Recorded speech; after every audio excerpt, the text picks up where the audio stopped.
ስለ ህፃናት ክትባት ክፍል 2 ከባለፈው የቀጠለውን ዛሬ ይዘንላችሁ መጥተናል።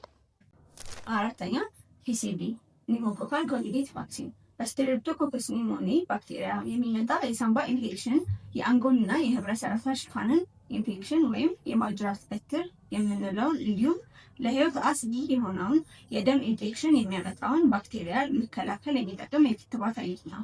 የሚሰጠው ታፋ ላይ በመርፌ ሲሆን ይህም ክትባት በ3 ዙር ይሰጣል። የመጀመሪያው ዙር ልጆች ከተወለዱ በ6 ሳምንታቸው፣ ሁለተኛው ዙር በ10ኛ ሳምንታቸው እና ሶስተኛው ዙር በ14ኛ ሳምንታቸው ይሆናል። አምስተኛ ሮታ ቫክሲን። ይህ ክትባት ከሮታ ቫይረስ የሚመጣ ተቅማጥን ለመከላከል በአፍ በጠብታ መልክ የሚሰጥ የክትባት አይነት ነው። የሚሰጠው በ2 ዙር ሲሆን የመጀመሪያው ዙር ልጆች ከተወለዱ በ6ኛ ሳምንታቸው ሲሆን ሁለተኛው ዙር በ10ኛ ሳምንታቸው እንሰጣቸዋለን። 6ኛ ሜይዝል። ይህ የክትባት አይነት በተለምዶ ኩፍኝ የምንለውን በቫይረስ የሚመጣ ኢንፌክሽንን ለመከላከል የተዘጋጀ በክንድ የሚሰጥ የመርፌ ክትባት አይነት ነው። ይህ ክትባት የሚሰጠው ልጆች በተወለዱ በ9ኛ ወራቸው ነው። 7ኛ ቫይታሚን ኤ ሳፕሊመንት።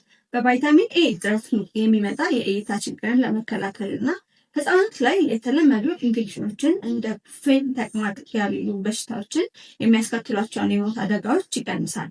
ይህ ክትባት በጠብታ መልክ የሚሰጥ የክትባት አይነት ነው። ይህ ክትባት ልጆች ከተወለዱ በ6 ወር ውስጥ 1 ጊዜ፣ ከዚያ በኋላ ደግሞ ከ6 ወር እስከ 5 ዓመታቸው ድረስ በየ6 ወሩ ይሰጣል። ወላጆች እዚህ ላይ ማስተዋል ያለባቸው ነገሮች ልጆች ከነዚህ ክትባቶች መካከል ቢያቋርጡ አንዱን ስላልወሰዱ ሌሎችን መውሰድ አይችሉም ብለው ከጤና ተቋም እንዳይጠሩ። ምክንያቱም ደግሞ ልጆች ያለባቸውን የክትባት ፕሮግራም ለማስተካከል የሚዘጋጅ ሌሎች አማራጮችን ከባለሙያዎች ጋር በመነጋገር ማግኘት ይችላሉ።